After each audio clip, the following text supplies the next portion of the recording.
I'm Tanja K. Johnson, and this is Voices of Color, a writing podcast. Episode 1, Outlining versus Pantsing.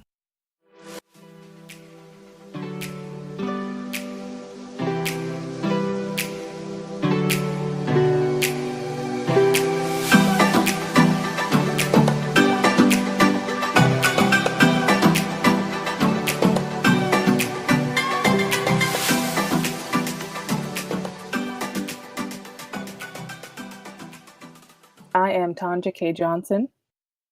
This is Sylvester Barzi. This is Marion Jones. This is Ellen Bennett. And I'm Adriana Serrano. Today we are coming to you and we're going to be talking about writing processes, and more specifically, outlining versus pantsing. There's a lot of controversy in the writing community about which is the better way to outline your novels or your work, but we're going to, hopefully try to settle it here today. For me personally, I am an outliner to the core. I can't write my novels without having pre-planned in some way. I'm the same way. I have to outline, especially when you're working on a series. I'm not at all. I'm so bad at outlining. It actually really frustrates me. So what's frustrating about outlining? I know what major things need to happen in my story, and most of the time I don't know what comes in between. So trying to outline what's coming in between the major points, I just can't do it. On the outside, I don't really plot as much as I should, even though I am writing 2 series at once. I just have a basic outline when it comes to my writing. I only outline if I'm doing longer form things. Like if I'm writing a short story or flash fiction, I just kind of go with it. Otherwise, I don't plot to within an inch of its life. I just kind of figure out all of the major things that are going to happen and leave a little wiggle room just in case I change my mind in between for the smaller things. So if you do outline, how do you go about outlining? In a brainstorm, pretty much. Whatever idea, I just kind of pull it down and write it, set it aside for later, and just kind of see how it fits in. If it doesn't, then I discard it. But eventually I tend to, after I get a bigger picture of what's going on, then I'm better able to organize my thoughts and put it all into a cohesive timeline. So do you write these things down, or you just keep it in a mental collection? I keep it in a Google Docs file. Yeah, me too. Anybody else? I planned my series from the first 6 books. I knew that I wanted the first one to be the introductory story, and for each book after that to expand into a bigger and bigger story until it actually ends up into this big epic kind of universe. So I planned everything out, from all the major scenes to all the characters that will be introduced and when. And once I've done the outline, I do my Bible for the characters, and then that's when I start putting the story together. I don't know. That always sounded crazy to me because it felt like when I tried to do it, it always felt like I was putting way too much effort into plotting when I could have just been writing. And I don't know. I know that I'm getting work done whenever I try and sit down and plot, because I had to try and plot my YA fantasy with my wife. So I know I'm getting work done, but my head's telling me I could have been done with this 2, 3, 4 hours ago. That's really true. And there's the world builder's disease that a lot of writers fall into. I love outlining. I love coming up with the world, and it does detract from the actual writing. I don't see it that way. The way I see it is business. When you start a business, you plan a structure, and then you implement. And that's the way I did the outline. I knew how I wanted the story to go, and so I just planned it accordingly. The key word there that you said was implement. You can spend so much time planning and outlining that you never actually implement, like you said. So that's where what I was talking about with the world builder disease. You just get so wrapped up in the planning stage that you never actually start writing. That's a scary situation. It's nothing taken away from plotters. I envy and admire plotters. It's just something that just doesn't really fit with me all the time. I'm getting better at it with like Scrivener and stuff. I break down things into scenes. I know my ending and I go from there. I know my ending, like my middle, and who my characters are. And then from there I keep going. But yeah, I wish I had like 6 of my books plotted out. It'd probably make things a lot easier. All right, guys, so we're going to pause and we're going to get a couple of tips from our editor. Okay, so well, I only planned one, but it's basically that even if you are a pantser, which I really kind of am half pantser and maybe like a little bit outliner, you should at least make an outline to track your progress because it's a roadmap not only for you, but also for your editor. So I've learned that on the writer side more so than my editor side, but as a writer, like working with my editor, I didn't have an outline and she needed one from me. So even if you're not an outliner, make what I call like a skeleton outline, which is just very basic. Go through your chapter, and it's even better if you do it as you're writing.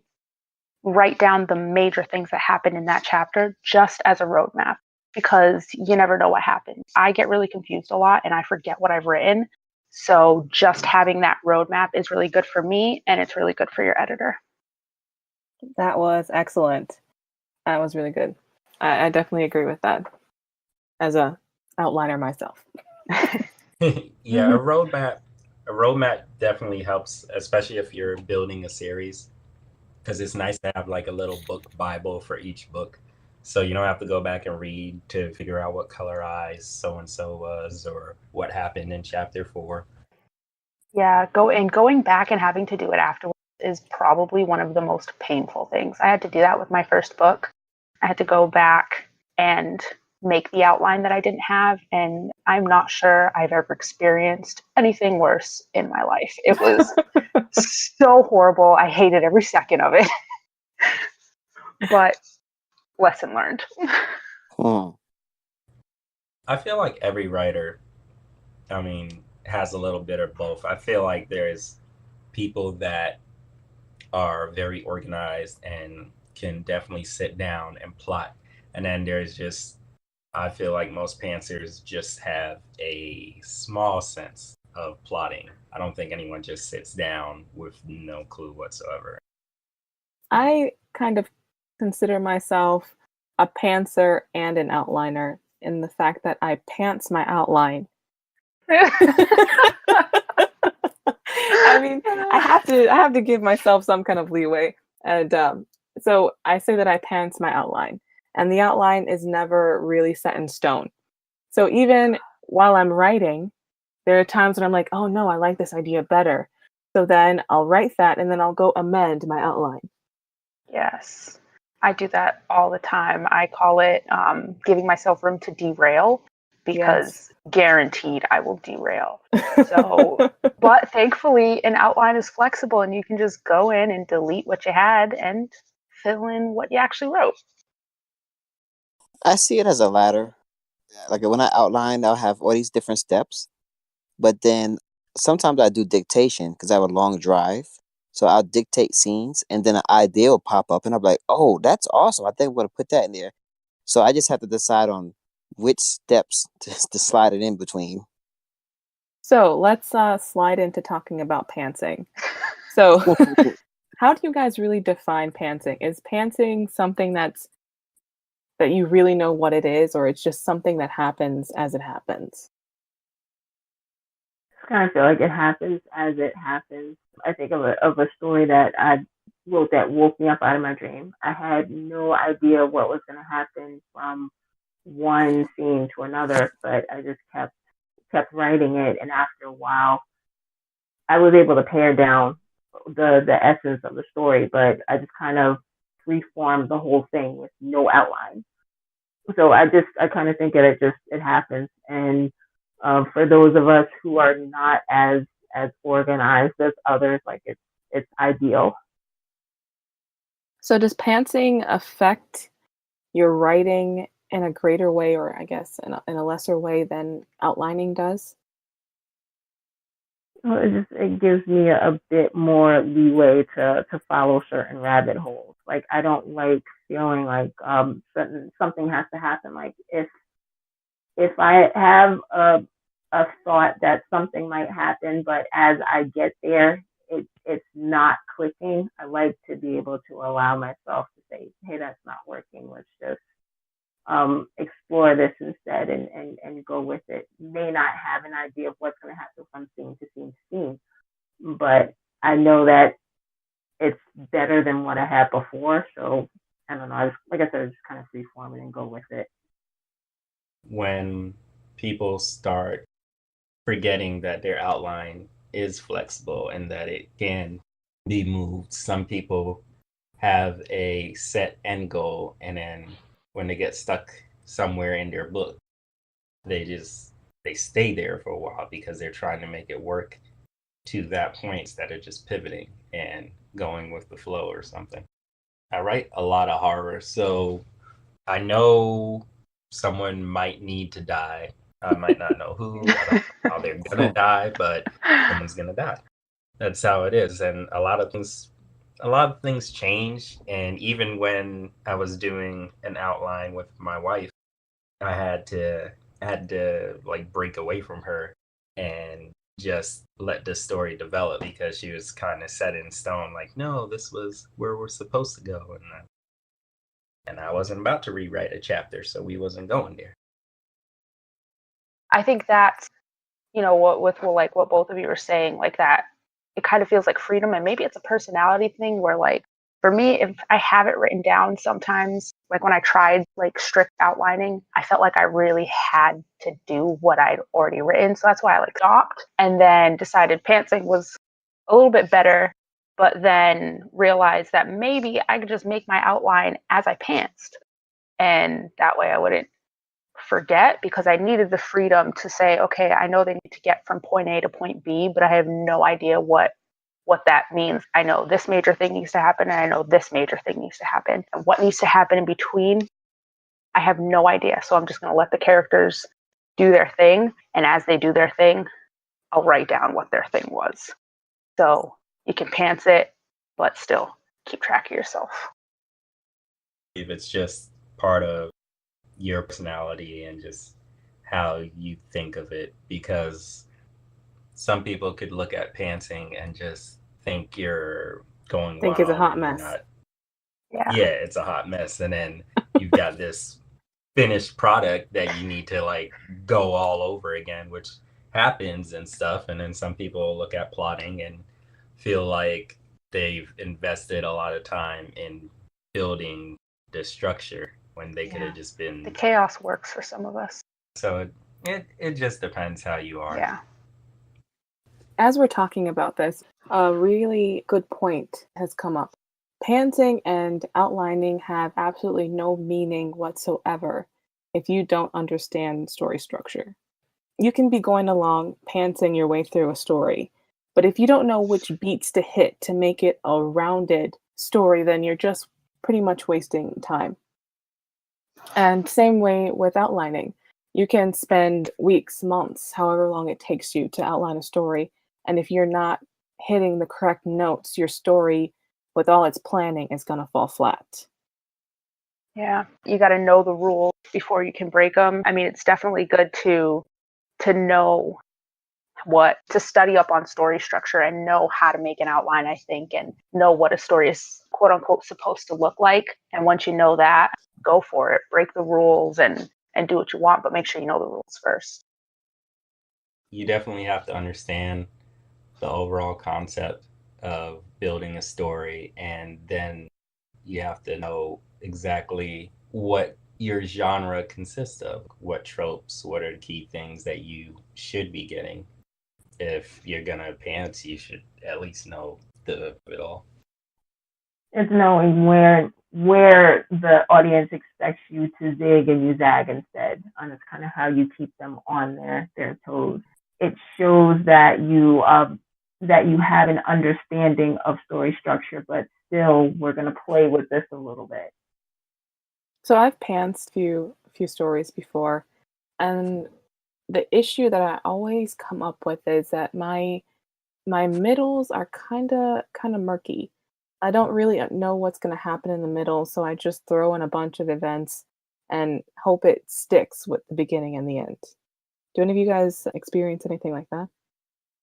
I've experienced that a lot. So. Okay, I'm glad I'm not the only one.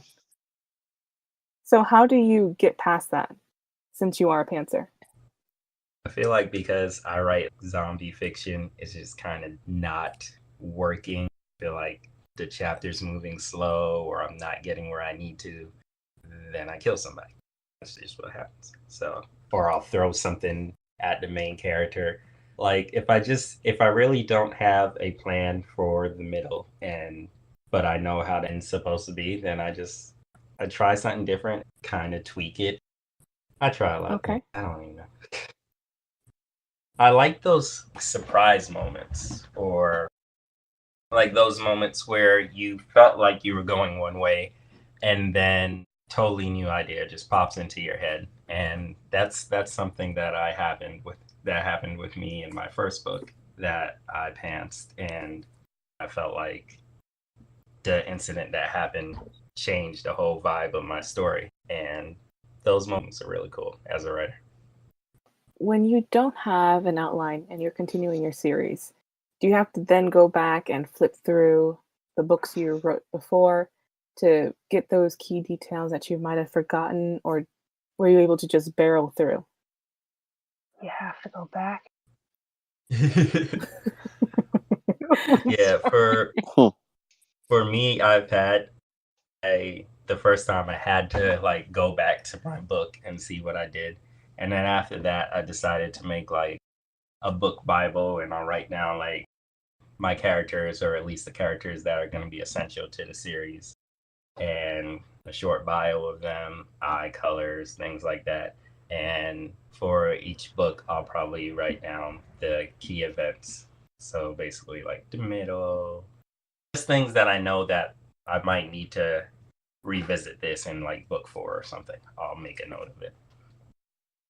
Does everybody feel good about everything we said here? Anything else to add before we wrap it up? I think it's a good idea, whether you outline or not, to at least do a Bible if you're working on a series.